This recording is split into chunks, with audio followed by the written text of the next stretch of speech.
felony review, so it's not only the police officer making those charging decisions, it has to be reviewed by the state's attorney's office. And frankly, the state's attorney's office is extremely sensitive to the facts of the case, not who we're charging. And so I appreciate that there's always a concern, am I being treated fairly by the police? I know that exists, it exists in all the communities we serve, but please understand that that procedure is set in place already for everybody. No matter if it's a Muslim under arrest, an African American, or an Anglo, it's the same rules. The second issue is all the chiefs represented here have either Office of Professional Standards or other complaint intake systems. If you think you've been treated unfairly and you don't have the relationship that the Morton Grove chief spoke about, that system is there in place to deal with allegations of our misconduct. And all these officers support that. We are veterans, we know how to use that system. We want those complaints brought to us so we can adjudicate them correctly. Thank you. Thank you. If I may. Yes, please. I walked into a department a little short of 2 years ago that was in great turmoil. I had served 29 years at the Chicago Police Department. I was chief in Berwyn, which is not exactly a hub of cultural diversity, for 4 years. I was up near the Wisconsin border for 22 months in a little hamlet called Lakemore, where there was more wildlife than diversity. And I came back into Des Plaines at the behest of the city administration. And I have to tell you that one of the only complaints that I have not heard in 18 months or 19 months was that any ethnic group was treated unfairly by the department.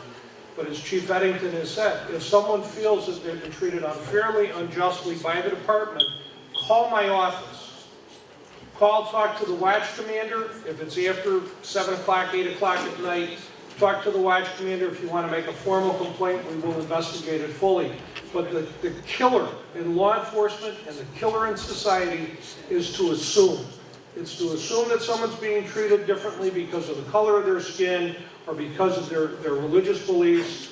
And it's wrong to assume that a police officer is treating someone differently because they have a prejudice. We're all working very, very diligently to ensure that we have an open-minded department and that everybody is trying to treat everyone as fairly and as professionally as possible.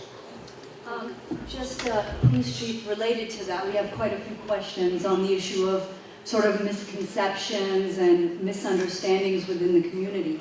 There have been a lot of questions related to what are, within your respective police departments, your positions in terms of hiring Muslim officers or promoting to higher ranks those Muslim officers who may already be there. There's sort of a general belief that that sort of doesn't occur. And I think a lot of the misconceptions that our community would have and the police department in return would sort of be at least addressed if there were more diversity amongst the ranks of officers. I agree wholeheartedly, and I would love to recruit more Muslim officers. I'd like to recruit more female officers and more African American officers and more Hispanic speaking officers. It's a disservice to a diverse community. I don't care if it's Des Plaines or Evanston, Morton Grove, or Chicago, to have a unilateral department. You need to have a department that reflects the community at large. Having said that, I'm going to go out on a limb here. We will be testing for new police officers in Des Plaines sometime in midsummer. If you're a high school graduate, we would prefer 60 hours of college credit, but if you are a high school graduate, you read and write the English language very well, I urge you to go on to blueline.com, check for the ad. It will be going on, I don't know exactly when. That's a decision made at a pay grade beyond mine. Check for the ad. I urge you to sign up. If that's where your interest lay, everyone gets a fair chance. I'd like to introduce Officer Sophia Syed. She's with me here from the Evanston Police Department. She'll be here after the formal presentation to chat about recruiting, diversity in the department, and the opportunities that the City of Evanston, the Evanston Police Department have. Assalamu alaikum. Peace be with you. This is a greeting of Islamic greeting when we say Assalamu alaikum. I wanted to thank the police chiefs for coming over here listening to us. And I would like to give an advice to the police chiefs if they have sensitivity films to educate their officers, so their officers, they know how the Muslim community behaves, and they know how to handle the Muslim community when they have an arrest. And I want to thank you very much for coming. Thank you. Thank you for having me. Thank you very much. Nice to meet you. Thank you. I apologize. As you're walking out, I'll say that Superintendent McCarthy, I was glad that you came to Chicago because I used to watch Brick City. No! And when you get an opportunity to interact with your police superintendents and you feel some sensitivity and availability and approachability, it means a lot. I go back to way past Orlando W. Wilson. That was... Get out of here. No. You can't be that old. I am. I gotta listen to you. He's the senior. Thank you. The elder.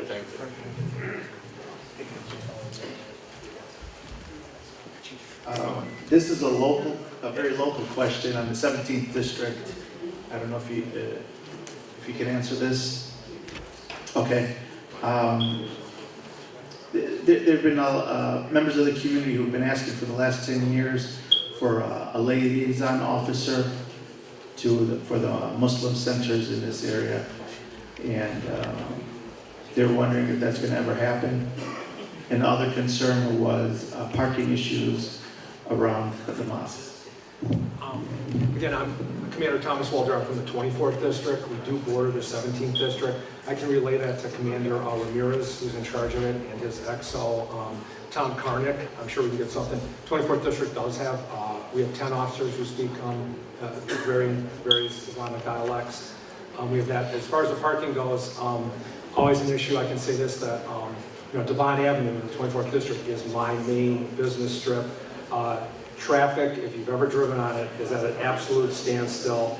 But I know because it's my main business district. I drive in every morning on Devon Avenue, and I drive out every day on Devon Avenue. The parking, that's an interesting thing. Certainly by us on Fridays, and it might also speak to the question of police at the mosques. In the 24th District, we have 21 mosques in our district. And what we do is on Friday afternoons, all the beat officers are aware of where these mosques are on their beat, and we give it special attention, meaning we want them to drive by at least once or twice from noon to 3 o'clock just to make sure. I hope there's not a misperception of that, but we do that. We do that for any religious event in the parades. The parking, I'm going to leave that up to the 17th District Commander around that mosque, but I'm sure you can speak to him directly, and I'm sure he'll be able to help you. Okay, just to be more specific, are there assigned officers or liaisons who we have the contacts for, so we can, any concerns that come up, we can just contact them and they have a line to you? Well, in the Chicago Police Department, we have some down at headquarters, and then we have, I can't speak for 17, but in the 24th District, we have several officers that respond. If we have a language problem, a communications problem, we have people that can respond. You're talking like one person And not just for language issues, but for major concerns. It's something we can look into. I'll touch base with the 17th District Commander too on that. Okay. The other one is a general question for all the departments. Just like there was an incident in Morton Grove where there was some violence in the mosque with vandalism, and there was one very recently in the south suburbs. Do you have a certain response procedure to combat or respond quickly, investigate quickly any of these type of incidents that happen, not just at mosques, but all places of worship? Well, in my mind, a crime is a crime. If a crime occurs in a mosque, in a church, in a synagogue, we have to look at it through the lens of a hate crime, a potential hate crime. The incident in Orland Park, when a shot was fired into the dome of the mosque during morning prayers, that's not just an accidental discharge, that was an intentional act. We've been very fortunate at Des Plaines, we have not had an issue. We will respond to any call the same way that we would respond to any other location. But again, we will be looking at it through the lens of a hate crime. Yeah, my response on that, since you did bring up the Morton Grove incident that happened, I guess it's 2 years ago now, is just like Superintendent McCarthy said, the first thing that goes through law enforcement personnel is what are the tactics that have to be deployed to stop a violent incident immediately, have the officers respond and respond safely, have their safety the primary concern, and then prevent any additional violence or any additional victimization. That is policing at its core when it comes to violent crime. The venue where the crime is occurring is secondary to the tactical deployment and stopping the violence. The investigation of any crime always comes after the scene becomes safe for the officers to investigate, for the victims to have a sigh of relief. The question was, are your officers prepared? Are they ready to respond to violent crime? The answer to that is overwhelmingly yes, we are. And that is what makes the job so difficult, and probably, these are the incidents why sometimes you catch a cop and you think maybe, boy, he seems a little angry or a little salty. Well, he's going through all these safety protocols and trying to make sure everything's safe so investigations can begin and they can start standing up for the victims of the crime. So that's where it comes, and I really hope that answers your question. Just really quick, I know you answered, but some people who wanted to stand up and ask, so he did write this question down. So when people do visit the police station to file a complaint, sometimes they're not allowed to speak to a supervisor in charge. What are the steps again? You could maybe reiterate for the community leaders. What are some steps that could be taken care of if there is? And then also, has there been a plan to coordinate like community liaisons in areas like the city of Chicago, which is quite vast, but do they have some form of relationships with many of the religious leaders or community leaders? Again, if you're talking for Chicago, the mayor's office has the Human Relations Commission that we work through. We have officers, again, I've got 10 that that speak. I don't have a specific one designed for a liaison. However, we have so many contacts. I've got my Devon Avenue East meeting, my Devon Avenue West meeting, the Pakistani Parade Committee, the Indian Parade Committee, Mr. Khan and Mr. Patel. We've got 3 Muslim people on my DAC committee, which is like my board of directors. Non-voting, we don't get paid, but we meet on a monthly basis to talk over issues. Zira Quadri from Zams Holt is on there. So, I mean, we get the feedback all the time. I don't have a specific officer assigned to that, but I know that my CAPS and my community policing office, we have all sorts of connections to the Muslim, well, Pakistani and Indian community. Could I go back to the question about complaints and if it doesn't go right? Essentially, one of the reasons that we're here tonight is if something goes wrong, you know us now, you see us, we're going to leave our phone numbers. If something doesn't go right, call the office of the chief of police or the district watch commander or district commander, and your issues will be reviewed to make sure that the appropriate action, the appropriate intake was performed on the issue you brought to the attention of the police department. And once again, it's a 24/7 operation. Things are going to fall through the cracks. Please don't be bashful about following up with us to make certain something happened and it was addressed. Good evening to all the police chiefs. Thank you so much for being here. My name is Farah Khan, and I was responsible for multicultural education and diversity training for Chicago Public Schools for a number of years as an administrator. My question to all of the police chiefs is, what do you have in place in terms of diversity training on a regular basis and professional development? So instead of being proactive that everybody keeps talking about that we need to be, how about being preventive and provide regular training and regular diversity training and professional development, cultural sensitivity to the officers on a regular basis, so that when these officers are out, when they are interacting with the community, they know what to look for and what not to look for and how to act appropriately. From the displays perspective, I will tell you that everyone up here would love to have more officers, be able to do more training. And I am a strong believer in training. As a matter of fact, Commander Waldera reminded me that I was one of his instructors when he came on the police department. So I know I'm getting old. We are looking at changing our in-service training and displays. I love the idea of sending officers to the Holocaust Museum. When I was in the training division, that was a dream. That was a vacant lot. There was nothing there. We do an annual in-service training for the entire department, and I will certainly look to do diversity training to institute it this year when we start our in-service training.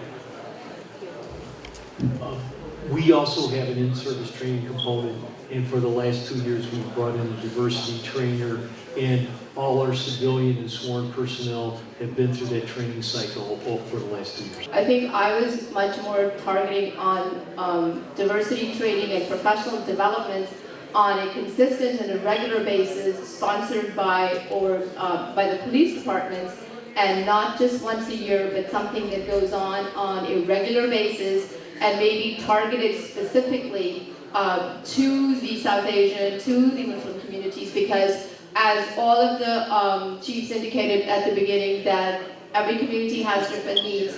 So if we can possibly look into diversity training, sensitivity training, professional development from a community-specific needs perspective.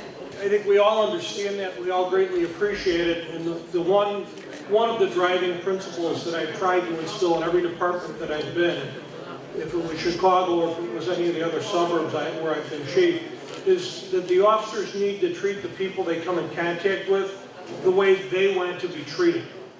Because I believe everybody here, regardless of your belief structure, regardless of your ethnicity, your country of origin, regardless of any of that, the color of your skin, everybody wants the same thing.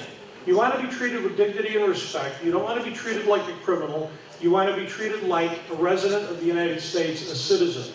You want to be treated with dignity and respect. And when the officers understand that, I think we go a lot farther than from where we are right now. Yeah, and if I can just talk from Chicago's perspective, is every officer in the department, and keep in mind we have over 11,000, goes through a week-long legitimacy training class that goes over everything you've just talked about. Legitimacy, and as the superintendent said it, one of the big things is after a stop, explaining to people why we did what we did, and just explain it to them. But they go through a constant week-long training, but there's a lot of officers that have to go through that, but every one of the 24th district has gone through what we refer to as legitimacy training. So we do that on a continuing basis. I have a question about somebody wants to know, just generally speaking, if somebody is a victim of a crime or they have an issue that they want to bring forward to the police or they want to file a complaint of some sorts, what are the respective procedures in place? Because, for example, contacting the Chicago Police Department or one of the other police departments, it seems very daunting. People don't know who to go to, what's the initial step. Some people feel dismissed if they don't go to the right place. They're just sort of sent away or told to call somebody else. So is there sort of a procedure in place where somebody can start and bring their complaints, or if they've been a victim of a crime, start that process? Yeah, absolutely. Again, from Chicago's point of view, we advise everyone to call 311. What it is a central hub, and once you explain to that caller what your issue is, they then farm it out to whoever, be it 911 if you're the victim of a crime, to our callback, if it's a police officer doesn't have to respond, you can do the report on paper, or even if it's a complaint, they'll send it to 911 where they'll request a supervisor come out and talk to that person. But in all my CAPS meetings, it's always an issue. Should I call 911? Should I call 311? We advise everybody, and we've had the OEMC, which are our dispatchers who actually use the radio system. They come out to all our CAPS meetings and explain to people what to do. But the overriding thing is if you call 911 and explain what the issue is, what the problem is, that's like the central hub, and then they farm it out to the people that it should go to. So it's been very successful, and I know there's some confusion, but just remember 311 is the way to go. If I can comment from a suburban perspective. From the suburban perspective, if you call 311, you're just going to get an error. 911 in the suburbs is how to get police service, not necessarily you're a victim of a crime. If you want police service, you call 911 in the suburbs. So if you have a complaint, just like was explained previously, you're welcome to call the police department. ask for the watch commander. The watch commander could be a variable of ranks based on staffing and time of day. But if you get the watch commander, you will get the highest ranking officer who's currently working. From a Morton Grove Police perspective, every complaint gets documented and gets followed up. Our complaint reports are available online. They are available at our front desk of our police department, open 24/7. Or you can show up at the police department and ask for a watch commander. One will talk to you, and if you want to have the complaint